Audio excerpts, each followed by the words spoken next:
Si hay algo que realmente me deslumbra en la noche de Buenos Aires, son las emociones que te hacen surgir las calles porteñas. Las mismas, te hacen recorrer una energía única y adictiva por los sentidos. Al caminar por estas, el tecnicismo de su iluminación realza las características arquitectónicas de los edificios más destacados, y hasta se vuelve habitual observar estudiantes de arquitectura y turistas conversando de la gran variedad de estilos esparcidos por la ciudad y de los fragmentos de historia de todo el mundo, representados por el gran afluente de inmigrantes que salpicaron la ciudad con la riqueza de sus culturas. La vida nocturna de la ciudad de Buenos Aires te puede hacer pasar de la felicidad a la tristeza y viceversa, en menos de 5 cuadras, en su aglutinamiento de espectáculos, ventas y servicios, cuya magia se denota en sus calles, junto a la brisa rioplatense, que tiene esa frescura que te enamora, y te lleva de las narices por cada una de sus esquinas. Si recorres la avenida Corrientes, serás víctima de la abstracción que irradian los distintos espectáculos en carteleras y más aún en las proximidades de la avenida 9 de Julio, donde el obelisco se deja ver casi desde la avenida Pueyrredón en un extremo y desde el Luna Park desde el otro extremo de la avenida Corrientes. Si caminas por la Valle, encontrarás parte de los mejores cines de la ciudad y un complejo gastronómico muy importante, salpicado de las vidrieras más reconocidas de indumentaria, regalerías, tabaquerías y casas de música. Por debajo de la 9 de Julio, paralelamente a la avenida Lavalle, cruza una galería muy antigua que no solo cruza la avenida subterráneamente, sino que también sirve de acceso a la estación de intersección de las distintas líneas de trenes subterráneos que circulan por la zona. La galería, al igual que la estación, replican el nombre de la avenida dominante y es un paseo de antigüedades y artesanías muy porteñas. Recorriendo ese cautivador pasillo que parece transportarnos a distintas épocas de la gran ciudad, lo vi. Con su negro profundo y algo azulado, grande como una puerta y un enorme marco muy antiguo que, por el grosor del mismo, denostaba ser una obra de gran peso. El mismo, enteramente tallado con símbolos y figuras humanas, entrelazadas de forma tal de cubrir toda la extensión de la madera a exhibir y en lugar de un cristal, una enorme placa de obsidiana, completaban la obra con una consistencia que retenía tu mirada en forma hipnótica. Lo que más llamaba la atención es que tu imagen se reflejaba en él perfectamente, pero la piedra parecía absorber toda luz sin reflejarla. Quedé tan deslumbrado con el mismo que llegué a soñarlo varias veces, en distintas partes de mi casa y cada vez que me paraba delante de un espejo, estos me parecían prescindibles, ante la sensación que generaba aquella obra de arte, en la calidad de su reflejo. Hasta me puse a buscar el significado de los símbolos sin encontrar hallazgo alguno, por lo que supuse que siendo de un estilo de arte muy antiguo, de la época de la Inquisición probablemente y que por el tenor de los acontecimientos de entonces, debe haber subsistido, oculto de las vistas para no generar un malentendido y poner en riesgo la vida de sus propietarios. Esto me lo imaginaba, analizando la consecuencia de tener una historia muy poco documentada, en relación a las otras antigüedades expuestas en el local. Con el correr del tiempo mi ansiedad aumentaba y hasta me daba mucha tranquilidad hacer el trasbordo del subte en esa estación, al solo efecto de tener una excusa para pasar por allí y ver que aún se encontraba dominando la atracción de la vidriera. Un día, mientras lo observaba, comencé a imaginarme todos los lugares de la casa en donde se vería mejor y pensando en uno en particular, se me ocurrió decir, al pie de la vidriera. Si no fuera porque en ese lugar está el espejo que me regaló mi difunta esposa, te ubicaría allí, ya que tu estilo concuerda con la decoración del lugar. Seguí mi camino tomando el subte hacia Plaza de Mayo y al salir a la superficie, la llamada de mi hija diciendo que se había caído el espejo y el cuadro de la madre de la pared, sin que ella pueda encontrar la causa que desencadenó lo acaecido. Le pregunté si alguien se había lastimado y me respondió: no, nadie, el cuadro está bien, pero el espejo ya no sirve. Pensé que era una coincidencia y seguí mi día con normalidad, pero al llegar a casa y escuchar el relato de mi hija de cómo habían acaecido los hechos, la idea de que emanaba un cierto poder desde ese objeto, empezó a rondar por mi cabeza, al punto de que en sueños me imaginaba que le pedía ganar la lotería y él me cumplimentaba el deseo. Al otro día al pasar frente de él, la idea aún iba y venía desde mi subconsciente y con gran angustia, observando mi imagen reflejada en él le dije: seríamos tan felices si volviéramos a estar con Laura. Inhalé profundo y solté el aire en un suspiro que hasta llamó la atención de la anciana, que miraba con gran melancolía los relojes antiguos que eran exhibidos por la casa. Esa noche tuve un sueño increíble, soñé que llegaba a casa y unos quejidos muy dulces salían de mi habitación. Ingreso a la misma y me veo tendido sobre la cama y a Laura sobre mí, casi llegando al orgasmo. Hubiera pasado como un sueño más de los que suelo tener con mi difunta esposa, pero a diferencia de los anteriores, en este, yo desde la cama levantaba la cabeza, sostenía la mirada en mi dirección y decía: vos pediste que estuviéramos con ella, apresúrate y ven a disfrutar de la suavidad de su piel y el aroma de su sudor, al momento del orgasmo, que podamos crear en ella. Eso me desconcertó, primero porque lo que dijo mi imagen era algo que siempre le había querido responder a ella, cada vez que me preguntaba, ¿qué es lo que más te gusta de mí? Pero el temor de que lo viera como algo enfermizo de mi persona, me abstuvo siempre de mencionárselo.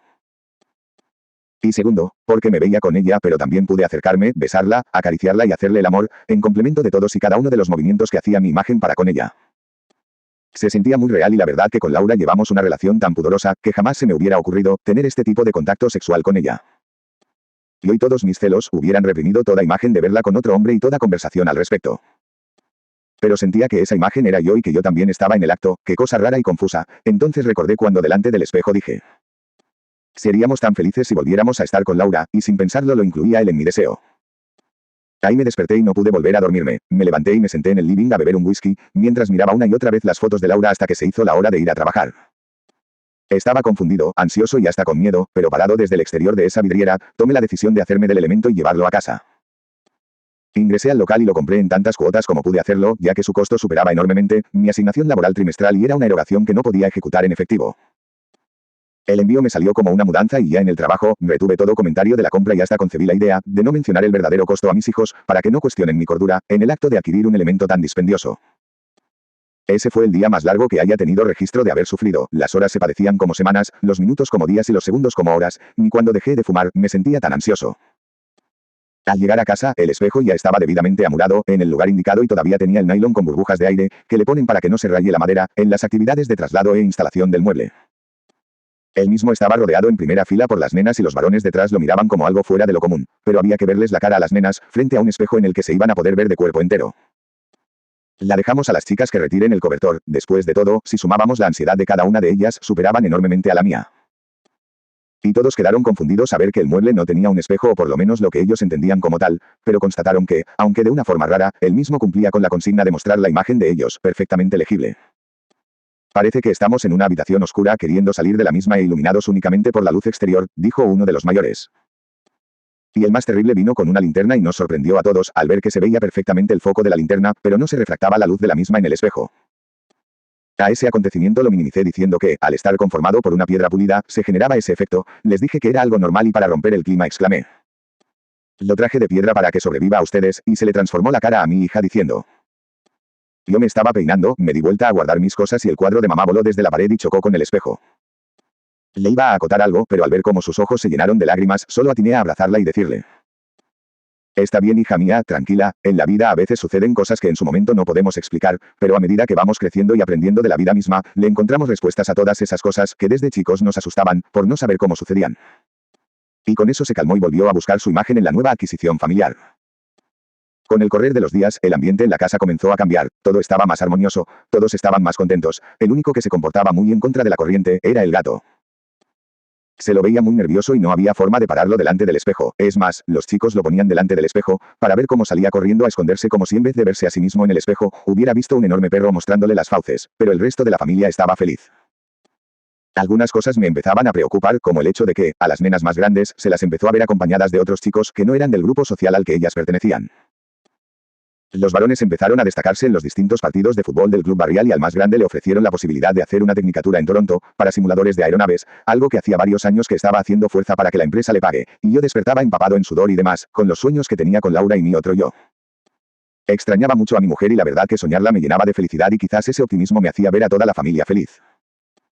Un día que estaba terminando de lavar el auto, entro y la veo a la menor hablando con el espejo, me acerco y escucho que estaba contando sobre un chico en la escuela que la molestaba y que no quería verlo más. Entonces me acerco y cuando se percata de mi presencia le pregunto. Hija, ¿quién es el chico que te está molestando? Y ella me respondió que era el hijo del ferretero y continuó declarando. Me quita los útiles y me dice que si no me siento al lado de él no me los va a devolver. Le digo a la señorita, Loretta, me devuelve las cosas, pero al tiempo vuelve a hacer de las suyas con mis cosas. Me saca los cuadernos y me dibuja en ellos, encima les dice a los otros chicos que es mi novio y yo no quiero ser la novia de nadie. Analicé la situación y traté de darle tranquilidad a ella, después de todo era todo solucionable con una buena conversación con el padre del chico, el cual era un amigo de la infancia y seguro íbamos a solucionar todo con un muy buen diálogo de por medio. Pero había algo más que me estaba preocupando y entonces le digo. Eso mañana lo hablo con el padre, pero de curioso no más, ¿con quién hablabas? Con mami, fue su respuesta, y por unos segundos se me cortó el aire. Pero llegué a observar que desde el espejo se ve perfecto el cuadro de Laura y exhalé más relajado diciendo. Pero hija, el cuadro de mami está en la otra pared, y casi me caigo de culo cuando me dijo. Pero allá no me contesta y acá sí. La verdad que deseé con todo mi corazón que no estuviese sucediendo lo que me estaba imaginando y es más, recién ahí comencé a relacionar el bienestar general de la familia con la llegada del espejo y realmente me asusté. Desde ese momento comencé a espiar las cosas que hacían delante del espejo y qué consecuencias tenían esas actividades en la vida de mis hijos. Y descubrí que cada vez que salían de la casa, las chicas se miraban como estaban vestidas y expresaban sus deseos inconscientemente delante del espejo. Por ejemplo, la mayor se probó un montón de ropa y cuando decidió las prendas a usar dijo. Ahora me vas a desear más que a tu novia. El varón se preparó para ir al club y al terminar de peinarse dijo. Todos los goles los hago yo. Y al parecer las cosas sucedían porque volvían felices a casa, haciendo alardes entre ellos de sus conquistas. Pero lo que más me preocupaba de todo, es que la más chiquita se paraba delante del espejo y dialogaba como si estuviera en el mismo la madre y ésta conversara con ella. Esa noche cuando todos dormían me quedé en el living, sentado frente al espejo buscando respuestas. En un momento me sentí tan atraído por el espejo que me paré delante de él, dejándome llevar por esa atracción que parecía succionarme, cada vez con más intensidad, hasta que me pasó algo increíble. Entré al espejo como si hubiera cruzado una puerta, desde allí podía ver el living de mi casa, mi cuerpo dormido en el sofá y para el otro lado todo era más oscuro, con distintos puntos de luz en la lejanía. No se veía arriba o abajo, más que oscuridad y la sensación de la ausencia de todo, de espacio, tiempo y materia, ni cuando era integrante de la escuadra de pentatlón militar, me sentía tan vital, tan fuerte y tan lleno de ganas de vivir. Me desplacé por la nada en dirección a una de las luces, desde mi posición, frente a la misma, parecía la abertura de una puerta, ausente, miré en su interior y vi a dos mujeres de unos 30 años que estaban en pijama, en la cama y comían helado delante del televisor. Ingresé al lugar y noté que parase donde me parase las féminas ignoraban mi presencia, se miraban y se reían sin sentido y no creo que hayan estado alcoholizadas porque no había rastro alguno en la habitación, ni de eso ni de ningún rastro de droga alguna de las que se ven en estos días. Realmente me estaba divirtiendo mucho con las cosas que se decían y cómo se reían de los compañeros de trabajo a sus espaldas. No había participado nunca de una conversación de chicas y estaba tomando conocimiento de que parecieran estar más atenta a los masculinos de lo que los compañeros de trabajo están a ellas, o por lo menos a estas dos, no se les escapaba un detalle, de nadie. De repente me levanté del sillón desde donde las observaba y al desplazarme el viento que ingresó por la ventana, sopló la cortina y la misma se pegó a mí. Una de las mujeres la vio y pegó un salto de la cama horrorizada, gritándole a la otra. Un hombre, vi la silueta de un hombre detrás de la cortina. Yo me desplacé por el flanco hacia la puerta del placar mientras la mujer, escoba en manos y a los gritos se direccionaba muy agresivamente hacia la cortina. Entré al placar y otra vez en la nada misma. Me quedé un tiempo observando el alboroto que había causado y lamentando profundamente haber arruinado ese lindo momento que estaban viviendo las mujeres. Me dolía en el alma verlas con esa expresión de terror en sus rostros y lleno de culpa me dirigí en busca del espejo que me había traído a este lugar. Cuando llegué a la luz había una pradera enorme y una niña sentada bajo un árbol con una mirada muy triste hacia el horizonte. Ingresé al lugar y mantuve una distancia de unos 20 o 30 metros de ella. No quería asustarla como pasó con las personas anteriores, pero noté que ella sí podía verme. Levanté mi mano en actitud de saludo y ella me respondió muy delicadamente. Miré el horizonte que ella observaba y en ese instante me dije: ¿cómo no va a estar triste si el paisaje no ayuda para nada? Fue instintivo, soplé las nubes y observé cómo las mismas comenzaron a alejarse. Totalmente sorprendido, como si lo estuviera haciendo con una pantalla táctil, dirigí mi mano hacia el sol y como si pudiera agarrarlo con mis dedos, lo tomé y lo puse donde debería estar al amanecer. Al desplazarlo apareció la luna, la cual también tomé y la traje más cerca, para que se vea más grande y hermosa. Mientras la estaba agrandando, todo comenzó a temblar y apareció el agua inundando la zona baja de la pradera y con ello, un enorme gentío, con tridentes, hachas, azadas, que alentados por la nena que me había saludado, se dirigían hacia mí, con una inmensa ira, gritando: «Maten al brujo, que está destruyendo nuestro pueblo». Inmediatamente entré a buscar la luz por donde había salido y la encontré, en el hueco del tronco de un enorme ombú. Desde el interior veía cómo la gente recorría el árbol en búsqueda de mi persona, enajenados contra mí, sin reconocer lo paradisíaca que se veía la pradera con las transformaciones que había realizado en ella.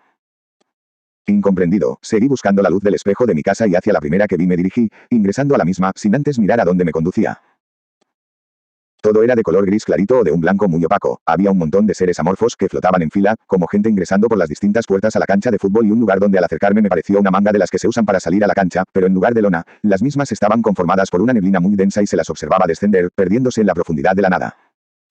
De ellas salían esos seres amorfos y de repente uno con forma humana salió de su interior y para asombro de mi ser, se trataba de mi vecino.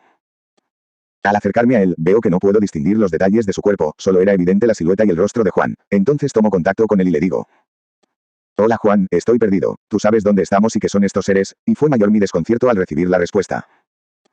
«Somos almas y espíritus preparándonos para incorporar el resto de nuestras almas al ser». ¿Y cómo habrá sido la cara que puse que continuó explayándose en el tema? Estamos compuestos todos por el espíritu, que es la energía que poseemos y la que le da vida a nuestro ser. Es la fuerza que le da el primer movimiento al corazón y la electricidad que recorre todo nuestro cuerpo generando motricidad a nuestros músculos. Dentro del mismo tenemos el alma, ella es como el disco rígido de una computadora, guarda todas las funciones y la información con la que venimos y acumulamos en nuestras vidas. Cuando llegamos aquí, incorporamos el resto de nuestra alma, con la información de nuestras vidas anteriores y del ser verdadero que somos. Allí es cuando verdaderamente entendemos quiénes somos, para qué vivimos y a dónde vamos.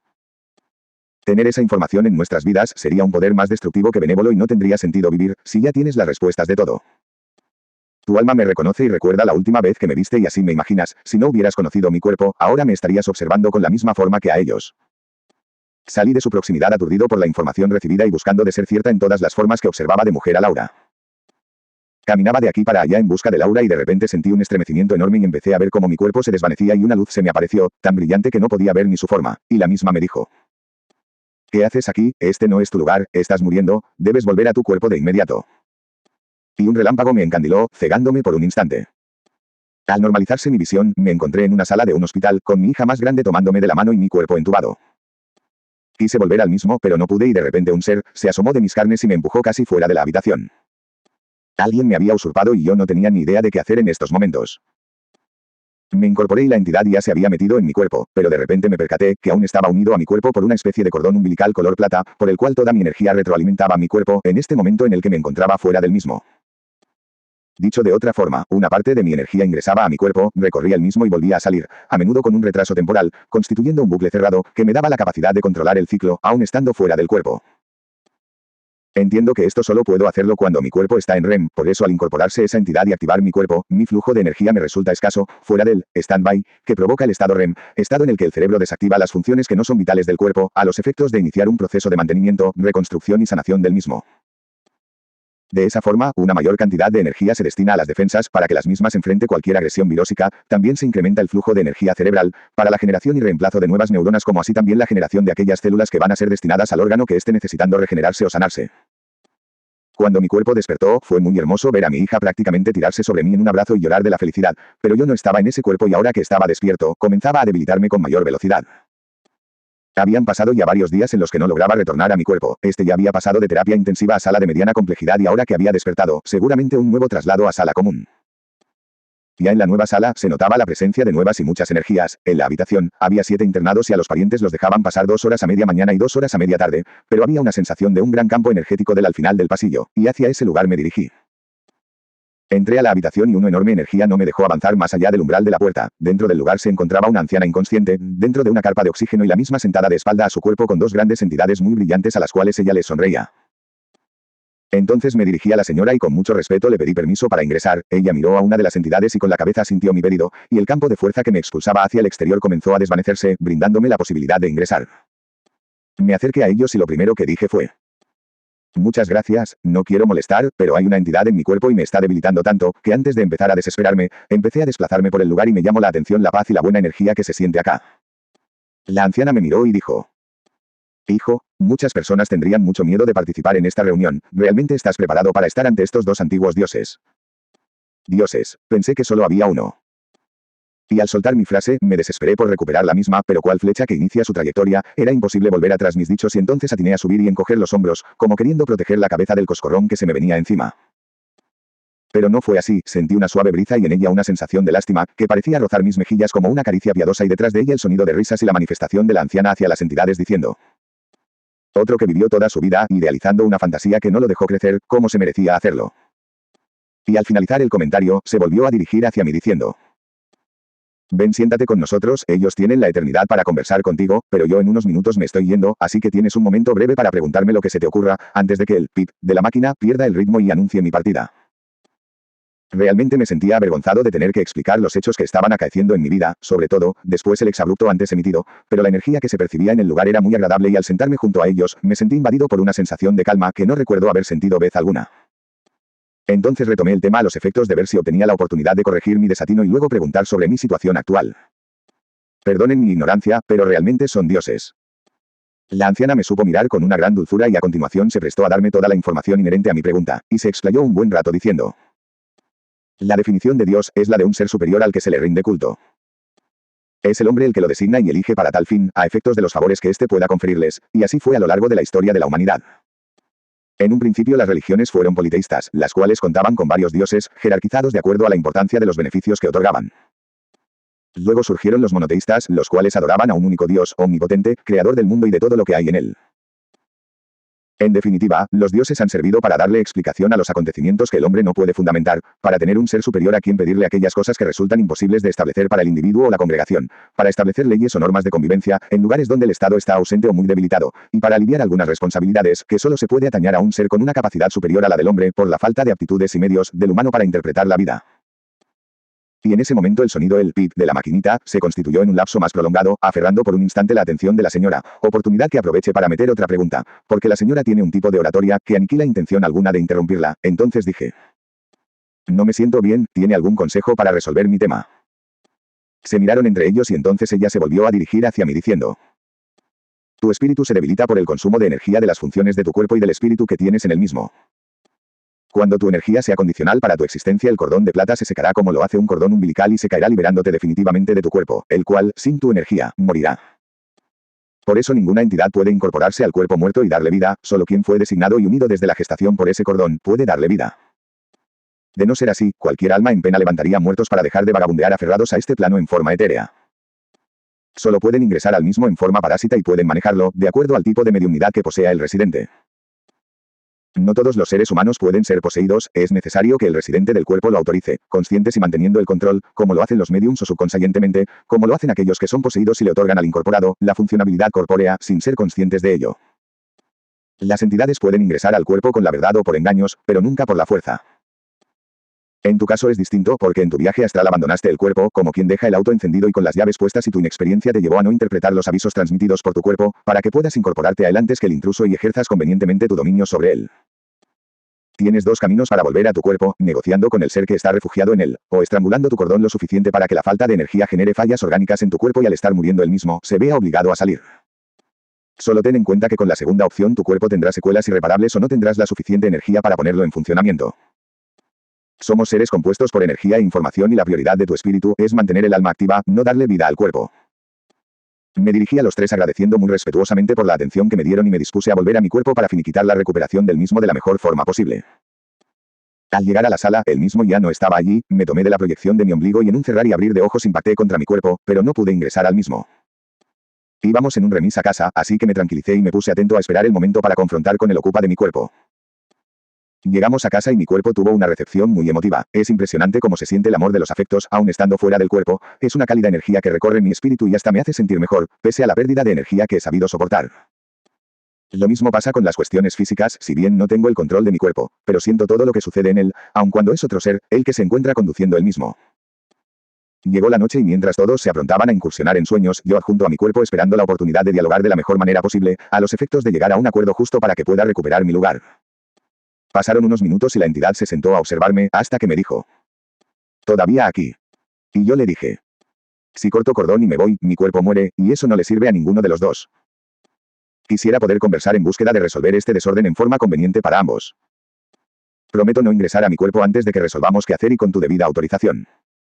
La entidad sonrió y dijo: «Mientras yo esté en el cuerpo, nadie más puede ingresar, a menos que yo se lo permita». Me tomé un par de segundos y le dije: «Entonces, siéntate y pon atención a lo que tengo para decirte, antes de ponerte a la defensiva. Mi propuesta es que vayamos los dos a ingresar por el portal que se encuentra en el living de la casa, que junto transitemos ese espacio sin tiempo, hasta llegar a un umbral que vi en mi viaje por el lugar. En el mismo se encontraban todos los espíritus elevados, esperando recibir el resto de sus almas, para incorporarse al plano espiritual, todos plenos y conscientes del ser que son en realidad». Entonces una expresión muy melancólica se instaló en él y dijo: «Yo ya perdí la oportunidad de marcharme, cuando mi cuerpo falleció. Vi un gran sufrimiento en mi mujer, ella se pasaba todo el tiempo llorando por mi ausencia, tirada en la cama, deseando no despertar para salir a mi encuentro, y cuando se abrió el portal para que Asayenda, lo dejé diluirse en espera de mí. Preferí quedarme con ella y todas las noches me metía en su cuerpo, para acomodar sus sueños y que los mismos la lleven, a los momentos más hermosos que supimos vivir. Durante el día la acompañaba y protegía todo lo que podía, para que nada le pase y pueda hacer la misma una buena vida, y así fue. Logré que sienta mi presencia y tenga una vida sin pena y contenida por mi amor. Hasta que llegó el momento de su partida nos encontramos y tomados de la mano intentamos trascender el portal, pero yo no pude hacerlo. Estuvimos un tiempo intentándolo, pero resultó imposible y en el último momento, discutí con ella, para que tome la decisión de trascender y reunirse con el resto de sus seres queridos. La verdad que, al escuchar su historia, nació en mí, el verdadero deseo de intentar ayudarlo. Antes sabía que, jalando de mi cordón, en un segundo estaba en mi cuerpo y solo pensaba distraerlo, para encontrar la oportunidad. Pero como decían en mi niñez, no es tan malo en perro cuando sabemos por qué ladra. Le dije que confiara en mí y que juntos íbamos a ver si lo solucionábamos, así que con mucha atención a mis movimientos él comenzó a salir de mi cuerpo y a segundear mis pasos hasta el living. En el lugar nos paramos ambos delante del espejo y trascendimos al interior del mismo. Pasamos por el portal de las chicas y miré con tristeza a un drogadicto acabando con su vida, en un lugar lleno de suciedad y mucho frío. Le comenté lo que había visto antes y lo que sucedió, también le comenté lo acaecido en la pradera y sacudiendo la cabeza me dijo: «Espero que cuando llegue al portal que mencionaste, no lo hayas destruido, como lo hiciste con todos los anteriores». «¿Qué me estás queriendo decir?», fue mi respuesta, y él respondió: La ignorancia nos da el poder para enfrentar las situaciones y transformarlas, el tiempo nos muestra el resultado de nuestros errores y nos duele en el alma, el daño que hemos causado. Siempre hay que ver las situaciones más allá de nuestras propias realidades, todo tiene un porqué y si bien crear y transformar es parte de la vida misma, lo que no se ve a simple vista, muchas veces es más importante. Hay que entender que las situaciones establecidas son el resultante de varias acciones o el accionar de varios con distintas motivaciones y lo que, para ti, pudo haber sido rodear un obstáculo, al modificarlo a tu antojo, puedes destruir la última esperanza de quien requería de él, para vivir. Terminé de cerrar la idea que me estaba transmitiendo cuando pasamos por la pradera y la misma hora era un desértico acantilado, lleno de animales muertos y casas abandonadas. Allí realmente comprendí el daño que había hecho, totalmente fuera de mis intenciones, pero el daño estaba hecho. Cuando llegamos al portal correcto, me alegré de encontrarlo en las mismas condiciones. Él miraba con atención las mangas que descendían y se perdían a la distancia, reconociendo las mismas, como los portales que van en busca de los espíritus cuyos cuerpos han muerto. Comenzó a caminar entre las filas en busca de su chica como lo hice yo, pero en un momento se puso en la fila y quedó allí, esperando llegar como el resto. Entonces me acerqué y le pregunté por qué desistió tan rápido de su búsqueda y él me respondió que no estaba buscando a su mujer, estaba buscando la fila que le hubiera correspondido, para hacerse de todo su ser y encontrarle sentido a su vida. También me dijo: cuando llegues aquí, sin tu conexión corpórea, no tendrás apego de tus afectos y a medida que te vas aproximando, vienen a ti la sensación de que aguardar esta incorporación es lo debidamente correcto a realizar, y lo haces. Entonces lo miré y le pregunté: ¿puedo volver a mi cuerpo? Y él respondió: gracias, sería un alma en pena si no fuera por ti. Sentí una paz enorme en mi ser, tomé mi cordón, jalé del mismo y abrí los ojos y me senté en la cama, disfrutando otra vez de mi vida. Bajé a preparar el desayuno para toda la familia y corrí a abrazarlos a medida que ingresaban a la cocina. Solo busqué sentir ese intercambio de energía que llamamos amor con cada uno de ellos y sin contarles nada, para no despertar curiosidad y que hicieran más daño del que hice yo. Trataré de generar, de aquí en más, una nueva visión de la vida en ellos, de forma tal, que tengan más herramientas a futuro, para resolver los acontecimientos que se manifiesten en ella. Yo seguí viajando por el portal, siendo más cauto y responsable de mis actos. Pero eso es otra historia, la presente, aquí llega a su final. Tengan ustedes buena vida y salud, para vivirla a pleno.